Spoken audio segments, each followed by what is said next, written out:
Hi, my name is Gina Cohen, and this is my series, Why Art Works.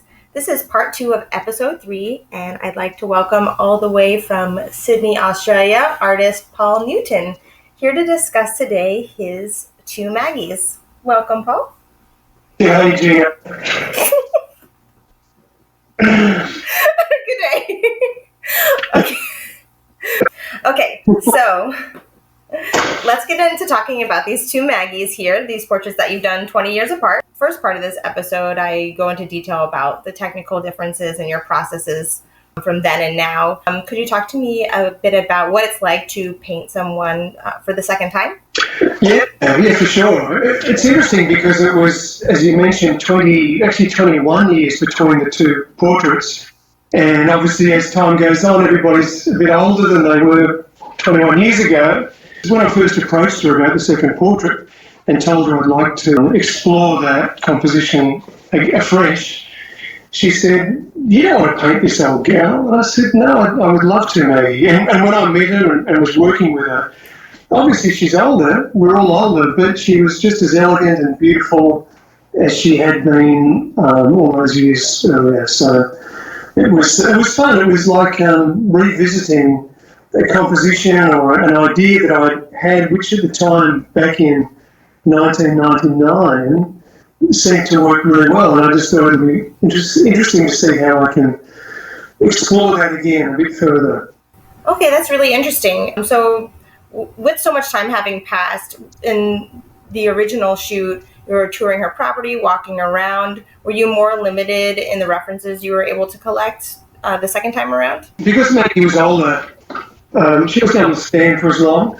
So I asked her if I could borrow an outfit and had a friend of mine model it for me so that I could then get the folds in the fabric without having to have Maggie stand there for a long time. Oh, okay. And it also gave me the opportunity to lengthen the outfit because the actual garment she was wearing was like a 3/4 length, and I wanted to paint it as full length. Oh, okay. A little artistic license. Oh, yeah. Oh, that's interesting. So can you talk about how your painting technique has changed in the space between your first painting and now? Yeah, when I was first painting my portrait, it wasn't long before that I'd been working as an illustrator. And as an illustrator, one of the primary components of that job is that you need to produce artwork very quickly. So I used to paint fairly thinly. I used a lot of acrylic paint as an underpainting for what would later be layers of oil paint. So I was still using that kind of methodology when I began painting portraits.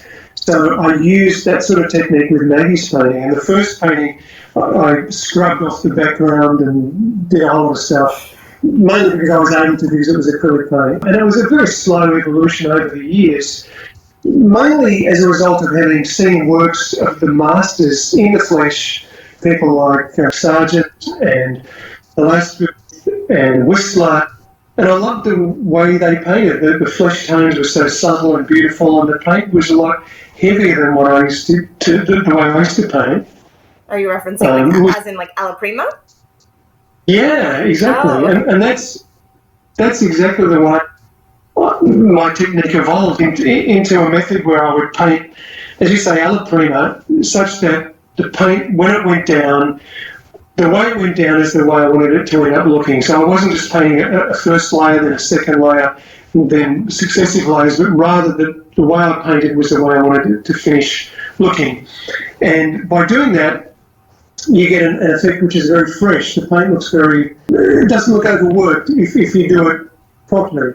And so the way I would paint today, and the way I painted the second version of Maggie's portrait, particularly with the head and shoulders and the arms, is that I started out with the head, and I usually work that way, painted the whole thing in probably about 10 or 15 hours in one long session, using that kind of technique that you mentioned, the alla prima technique.